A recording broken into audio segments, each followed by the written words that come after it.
Hello, dear students. In the last lecture, we have discussed on revaluation of assets, liabilities, and expense and incomes, and we have seen that how we give that effects in the revaluation account. Now, today we will talk something new about the distribution of reserves and profits which were accumulated before giving the adjustment of any change in P&L ratio because of any reason. Let's start.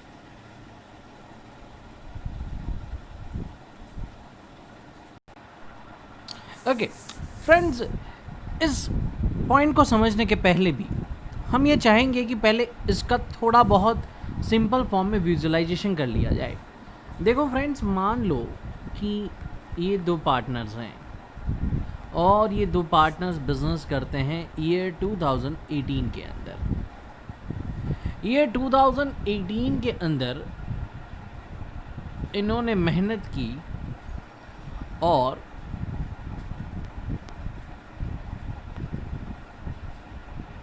₹500 उन्होंने एक मटके के अंदर reserve करके रख दिए।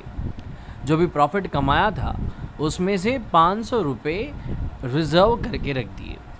दोनों ने इक्वली उसके अंदर रिजर्व दिया, मतलब कि ₹250 दोनों पार्टनर के उसके अंदर है।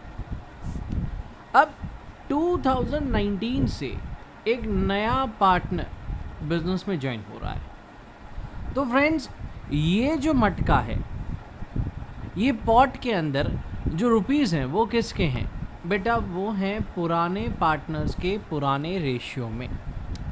इसीलिए admission, retirement, change in profit sharing या फिर डेथ, कोई भी सर्कमस्टेंसेस हों, तो जो पुराने रिजर्व्स क्रिएट किए हुए होते हैं उन पे पुराने पार्टनर्स या फिर करंट पार्टनर्स कोई नए चेंज के बिना जो है उनका हक बनता है। इसीलिए इस बंदे को एंटर करने से पहले ये मटका जो है वो खाली कर दिया जाता है और इस मटके के अंदर से ₹250 उन लोगों को वापस कर दिए जाते हैं।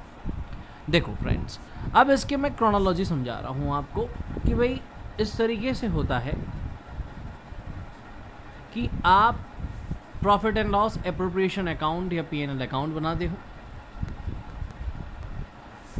उसमें से जो प्रॉफिट बचता है वो प्रॉफिट आप डिवाइड करते हो, बट ये करने से पहले आप रिजर्व वगैरह क्रिएट करते हो कोई पर्टिकुलर पर्पस के लिए। तो अगर वो फ्री रिजर्व्स हैं तो वो रिजर्व्स प्रॉफिट का ही हिस्सा होते हैं और उनको कोई नया पार्टनर आने के पहले हमें सेटल कर देना पड़ता है, यानी कि डिस्ट्रीब्यूट कर देना पड़ता है। तो देखो फ्रेंड्स, अब जो पॉइंट है वो उसी से रिलेट करता है कि भाई distribution of reserves and accumulated profits among the partners. तो free reserves created from the divisible profit of a partnership firm and the balance of the accumulated profit if any are of current partners of the firm. तो देखो बेटा, क्या बोला है कि कोई भी फ्री रिजर्व्स जो होते हैं जो कि डिविजिबल प्रॉफिट में से क्रिएट किए गए हैं या फिर कोई भी प्रॉफिट जो इकट्ठा करके रखा हुआ है वो सारा का सारा करंट पार्टनर्स का होता है। General reserves, workers accident compensation fund. बेटा देखो, ये क्या है वर्कर्स एक्सीडेंट कंपनसेशन फंड?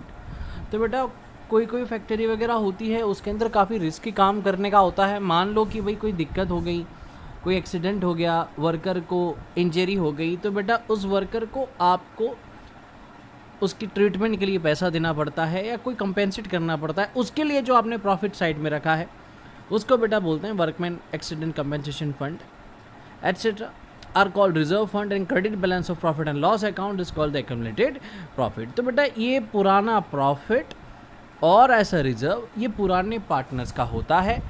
देखो फिर बोलते हैं at the time of the reconstruction of a partnership firm, reserve funds and the balance of accumulated profits are distributed among the existing partner in their old profit and loss sharing ratio। तो reconstruction के पहले के जो existing partners हैं उनके बीच old P&L ratio में उसको distribute कर दिया जाता है। अब फ्रेंड्स, हर सिक्के के दो पहलू होते हैं। ये तो बेटा प्रॉफिट की बात हुई। प्रॉफिट है तो भी डिस्ट्रीब्यूट करते हैं, अगर पुराने कोई लॉसेस हैं तो उनको भी पुराने पार्टनर्स को पुराने रेशियो में बेयर करना पड़ेगा। तो देखो बेटा यहाँ पे दिया है, if there is debit balance of profit and loss account then it is also distributed among the existing partners in the old profit and loss sharing ratio. The same distribution is also made before the admission of a new partner.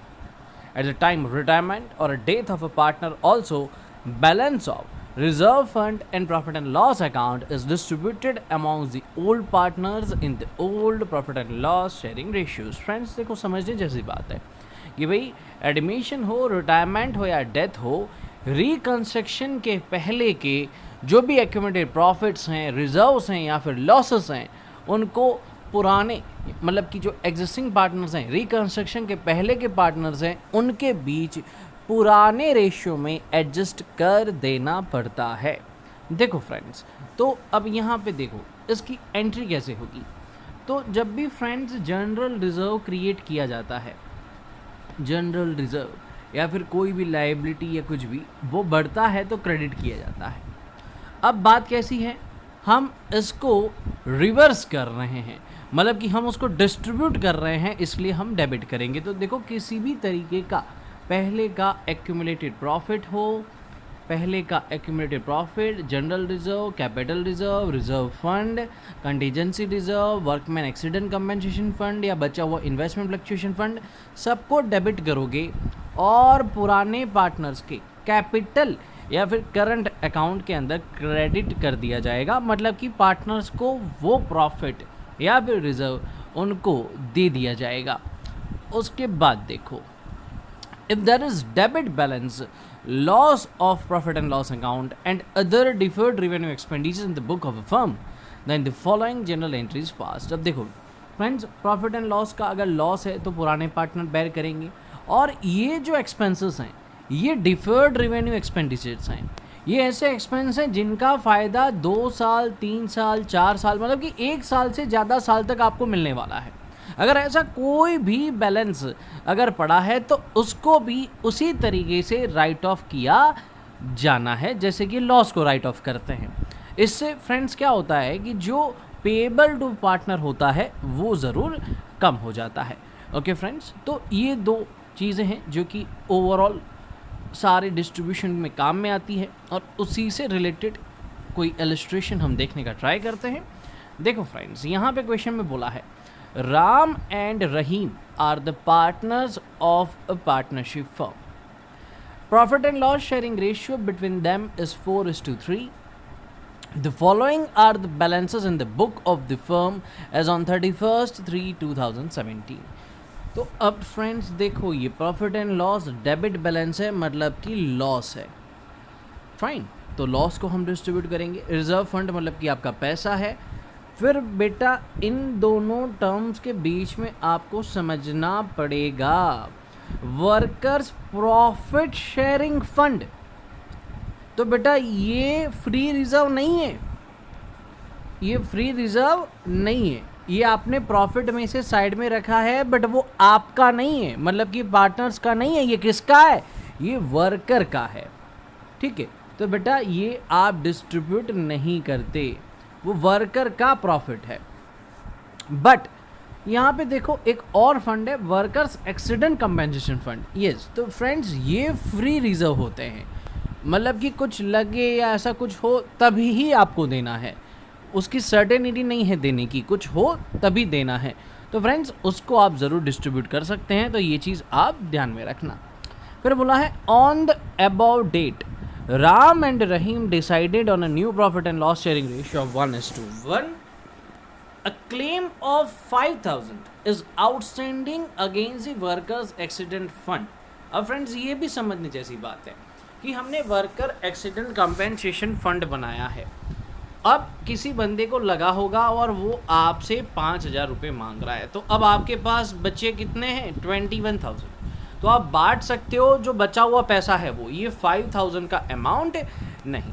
Okay friends, तो चलो देखते हैं कि भाई इसकी journal entries किस तरीके से बन रही है। तो फ्रेंड्स देखो,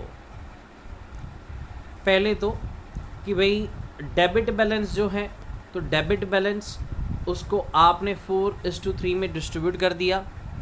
फिर रिज़र्व फंड, तो रिज़र्व फंड फ्रेंड्स ये आपको 42,000 दिया हुआ है, राइट। तो ये आपने लिख लिया रिज़र्व फंड 42,000, और वर्कर एक्सीडेंट क्लेम वो 26,000 में से 5,000 माइनस करने के बाद बचता है 21,000। तो आपने इसको भी 4:3 में डिस्ट्रीब्यूट कर लिया। बाकी जो है वर्कर्स प्रॉफिट शेयरिंग फंड वो डिस्ट्रीब्यूट नहीं होता, राइट फ्रेंड्स। तो बाकी तीनों चीज़ों की हमने इफेक्ट दे दी। देखो अब जर्नल एंट्रीज इसकी किस तरीके से होगी कि प्रॉफिट एंड लॉस का जो लॉस है, लॉस को राइट ऑफ करेंगे। लॉस वैसे डेबिट होता है, अगर लॉस को राइट ऑफ करते हैं तो होगा क्रेडिट। तो लॉस को क्रेडिट किया और दोनों पार्टनर का उतने से हक कम कर दिया, ये देखो, इसलिए फ्रेंड्स हमने उनको डेबिट कर लिया। वैसे ही जो आपके पास रिजर्व कैपिटल, ठीक है, मतलब कि रिजर्व फंड और वर्कर्स एक्सीडेंट कंपनसेशन फंड मिला था, वो आपने उन दोनों को आपस में 4:3 में बांट दिया। इसी चीज़ को अगर आप अलग अलग करके करना चाहो तो भी कर सकते हो, बट मेरे हिसाब से ये सिस्टम ज़्यादा सही रहेगी। ओके फ्रेंड्स, जैसे कि यहाँ पे इन्होंने ये जो सेकेंड नंबर की एंट्री है वो इकट्ठा कर दी है। आप उसको 42,000 एंड 21,000 को अलग अलग करना चाहो तो भी किया जा सकता है, दोनों मेथड सही है। तो फ्रेंड्स इस तरीके से हम रिजर्व्स को डिस्ट्रीब्यूट करते हैं।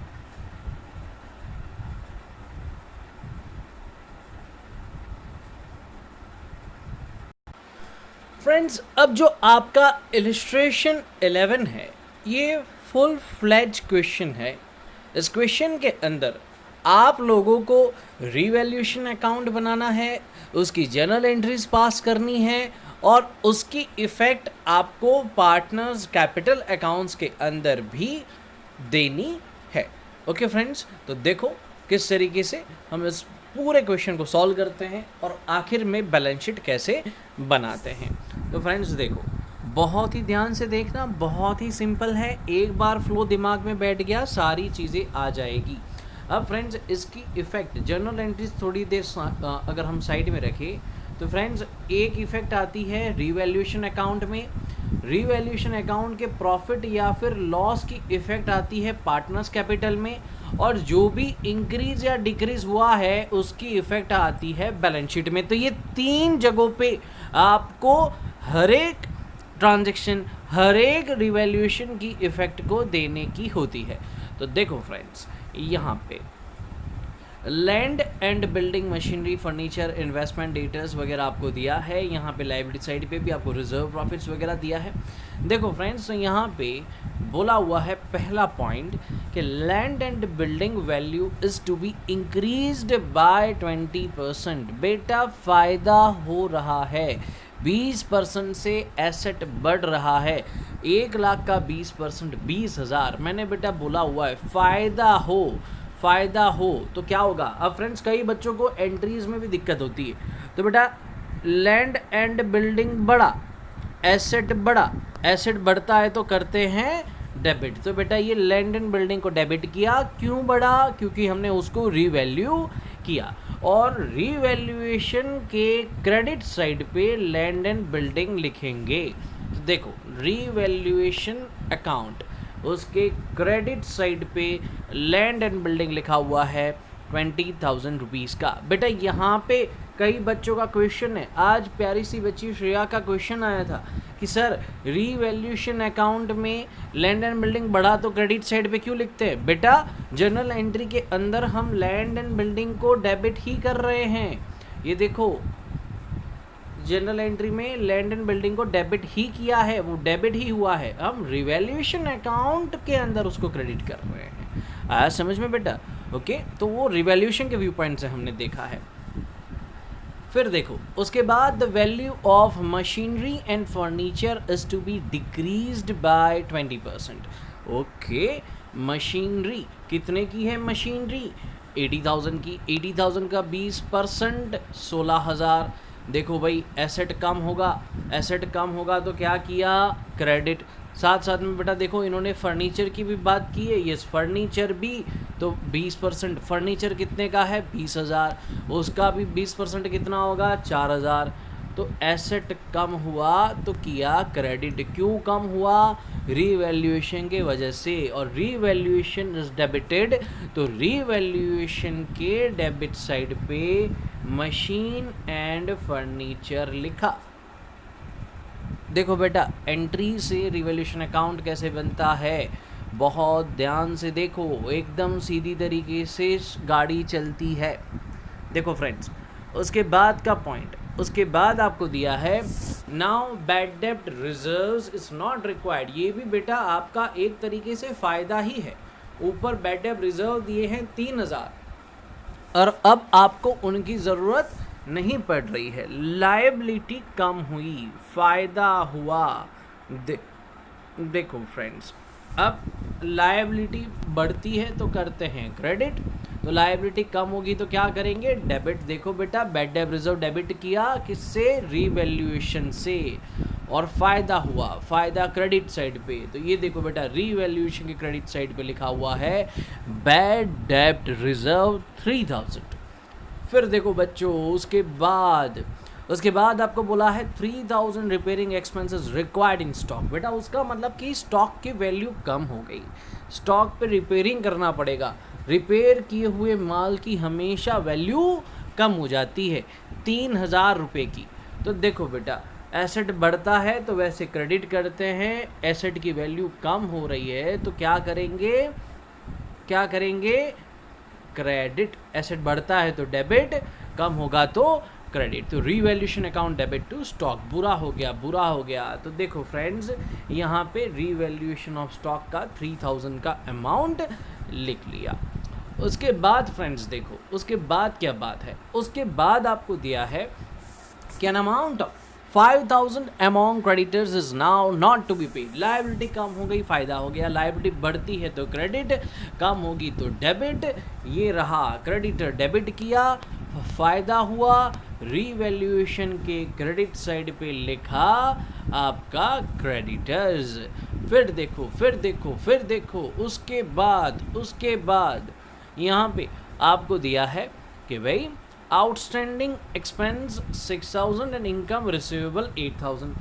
ये फ़ायदा है, ये नुकसान है, इनकी एंट्री कैसे करोगे।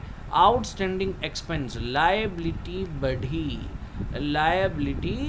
बढ़ी, तो बेटा क्या करोगे, लायबिलिटी बढ़ती है तो क्रेडिट करते हैं, किससे, रीवैल्यूएशन से, नुकसान हुआ रीवैल्यूएशन के डेबिट साइड पे लिखा। इनकम रिसीवेबल, हक बना, इनकम रिसीवेबल है, रिसीव्ड नहीं है, हक बना है, राइट बना तो वो है एसेट बढ़ता है तो क्या करते हैं हम डेबिट, तो income receivable account debit to revaluation, फ़ायदा हुआ, ये रहा बेटा। देखो ये कर दिए फ़ायदा की इफ़ेक्ट कि भाई इनकम रिसीवेबल दे दिया और अपना आउटस्टैंडिंग एक्सपेंस भी दे दिया। फिर बेटा देखो फिर कोई चेंज, फिर कोई point, yes the investment is to be shown at market value. Investment बेटा 30,000 बुक वैल्यू है, मार्केट वैल्यू 25 है, बुरा हो रहा है, 5,000 से वैल्यू कम हो रही है, एसेट बढ़ता है तो डेबिट, एसेट कम होगा तो क्रेडिट, ये रहा एसेट को क्रेडिट कर दिया क्योंकि कम हो गया 5,000 से, बुरा हुआ रीवैल्यूएशन के डेबिट साइड पे लिख लिया, क्रेडिट में से डेबिट निकाला, जो बचा वो है प्रॉफिट, और प्रॉफिट को ओल्ड रेशियो में डिस्ट्रीब्यूट कर दिया क्योंकि ये पुराने पार्टनर्स का है, रिकंस्ट्रक्शन के पहले का। देखो बेटा फिर उन्होंने जो एंट्री की होगी वो इसी रिलेटेड एंट्री की होगी, ये रही, ये जो रीवैल्यूएशन टू राजेश और जगदीश वाली की है बेटा, तो ये प्रॉफिट की डिस्ट्रीब्यूशन वाली एंट्री की है। तो फ्रेंड्स ये हमने समझ लिया कि भाई जो हमें पॉइंट्स दिए गए होते हैं उसमें से रीवैल्यूएशन अकाउंट कैसे बनाया जाता है। अब इसके बाद का जो पॉइंट है वो है आपका पार्टनर्स कैपिटल अकाउंट बनाने का, पार्टनर्स कैपिटल अकाउंट बनाने का। तो देखो फ्रेंड्स पार्टनर्स कैपिटल अकाउंट कैसे बनता है, देखो फ्रेंड्स, ये बनाया है पार्टनर्स कैपिटल अकाउंट। अब फ्रेंड्स, पार्टनर्स कैपिटल अकाउंट बनाने में सबसे पहले हम क्या देखेंगे? सबसे पहले हम ये देखेंगे कि भाई ऑलरेडी पार्टनर का कितना कैपिटल है। लेफ्ट से राइट, राइट से लेफ्ट, लेफ्ट का राइट, राइट का लेफ्ट, लेफ्ट राइट लेफ्ट। ठीक है फ्रेंड्स, तो कैपिटल अकाउंट्स आपको दिए हुए हैं कि भाई 1,40,60,000 है। तो देखो बेटा, सबसे पहले हमने पार्टनर्स कैपिटल अकाउंट बनाए और उसमें लिखा है कि भाई राजेश का है 1,40,000 और 60,000। फिर बेटा देखो, फिर देखो balance sheet, balance sheet, balance sheet में बेटा ये फ्री रिजर्व्स है 10,000 और प्रॉफिट एंड लॉस आपको पड़ा है। तो बेटा ये आपको पुराने पार्टनर को दे देना पड़ेगा क्योंकि वो पुराने पार्टनर्स का है। तो ये 10,000 और 15,000 आप डिस्ट्रीब्यूट कर दोगे 3:2 में। तो देखो फ्रेंड्स, देखो देखो ये आ गया जनरल रिजर्व और प्रॉफिट एंड लॉस। दूसरा फ्रेंड्स देखो, यहाँ पे 2,000 का पुराना फ़ायदा था रीवैल्यूएशन के इफेक्ट के बाद का, तो नेट इफेक्ट 2,000 का दे दिया 1,200 और 800, 1,200 एंड 800। तो कुल मिला के फिर ये जो राजेश और जगदीश जी हैं उनका हक बन रहा है कि वो फर्म में 156,200 और 70,800 रुपीज़ मांग रहे हैं। ठीक है, और फर्म की वो रिस्पॉन्सिबिलिटी है। फिर बेटा बात आती है आपके, देखो बैलेंस शीट की। तो बैलेंस शीट में फ्रेंड्स आप डायरेक्ट ये 156,270,800 भी लिख सकते हो। तो उन्होंने वही लिखा है 156,270,800। फिर बेटा देखो क्रेडिटर्स, तो क्रेडिटर्स में यहाँ पे आपको 95,000 के क्रेडिटर्स थे और फिर बोला था कि भाई 5,000 की ज़रूरत नहीं है, तो कितने बचे? फिर बचे 90,000। तो फ्रेंड्स ये आ गया आपके क्रेडिटर्स का अमाउंट 90,000 कि भाई 5,000 रिक्वायर्ड नहीं थे, तो 95,000 में से 5,000 निकाल दिए तो बचे 90,000। फिर देखो रीवैल्यूएशन के अंदर ही आपको आउटस्टैंडिंग एक्सपेंसेस की बात की गई थी। तो बेटा आउटस्टैंडिंग एक्सपेंसेस ये क्या है? आपकी लायबिलिटी। तो देखो फ्रेंड्स, यहाँ पे हमने आउटस्टैंडिंग एक्सपेंस लिख लिए 6,000। फिर फ्रेंड्स देखो यहाँ पे लैंड एंड बिल्डिंग में बढ़ा था तो प्लस किया, मशीनरी में से कम हुआ तो कम किया, फर्नीचर में से कम हुआ तो कम किया, इन्वेस्टमेंट को मार्केट वैल्यू पे लिखा, डेटर्स उतने के उतने नहीं, डेटर्स देखो, डेटर्स में बैड डेब्ट रिजर्व की इफेक्ट थी जो कि हमने हटाई थी। तो देखो फ्रेंड्स डेटर्स तो 60,000 पूरे लिख लिए, 57,000 नहीं लिखे।